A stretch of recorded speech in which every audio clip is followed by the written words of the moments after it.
ఇప్పుడు కడివి నీరుగానే ఈ వర్ష ప్రభావం వల్ల కురిసిన వర్షం వల్ల ఎంతో జనజీవనం అంతా అతలాకుతలం అయిపోయింది.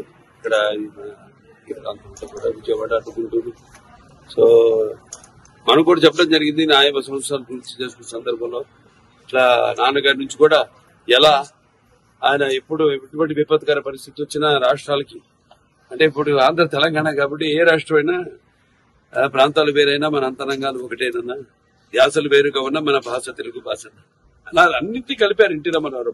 ఓ ప్రాంతానికి ఆపత్తి వస్తే ఇంకో ప్రాంతం వాడిని దాంట్లో భాగస్వాములు చేయడం అదే ఇదంతా అంతా ఒకటే ఒక ఉమ్మడి కుటుంబం వసుదైక కుటుంబం అంతా అన్నదమ్ములం అన్న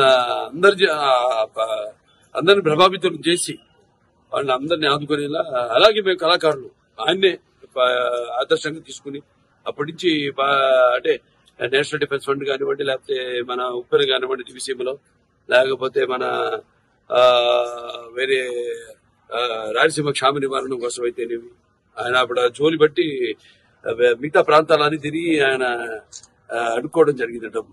అలా అందరిలో కూడా మన తెలుగు వాళ్ళకి ఒక ప్రత్యేకత అందరినీ ఒక ఎటువంటి మనకు భేదాలున్నా అవన్నీ కూడా అదే ఏమంటాం యూనిటీ డైవర్సిటీ అంటే పార్టీలకు కానీ ఎటువంటి కులాలకు కానీ ఎటువంటి లేకుండా అందరం వాళ్ళ సోదరులకి వాళ్ళ పక్కింటి వాళ్ళకి వాళ్ళ బంధువులకి జరిగిన నష్టంలా భావించి ఎప్పుడు ఎల్లప్పుడు అలాగే చంద్రబాబు నాయుడు గారు మా కళాకారులు అందరూ స్పందించారు.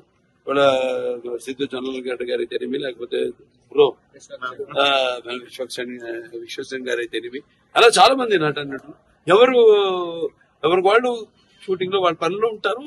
ఇప్పుడు మాకు ఖాళీ దొరికింది కాబట్టి ఒక్కరోజు వచ్చేసి ఎందుకంటే ఇప్పుడు అనౌన్స్ చేసి చాలా రోజులైంది వచ్చేసి మా సహాయార్థం ప్రజలకి ఇక్కడ బాధితులకి ఈ యొక్క సీఎం రిలీఫ్ ఫండ్ కి ఏదైతే వచ్చింది మేము అనౌన్స్ చేసామో అది ఇవ్వడానికి వచ్చాం. అలాగే చాలా మంది కూడా ప్రభావితులయ్యి వాళ్ళు అనౌన్స్ చేయడం జరిగింది. వాళ్ళు తిరిగి సమయంలో వాళ్ళు వచ్చి తప్పకుండా వాళ్ళు ఇచ్చి పెడతారు.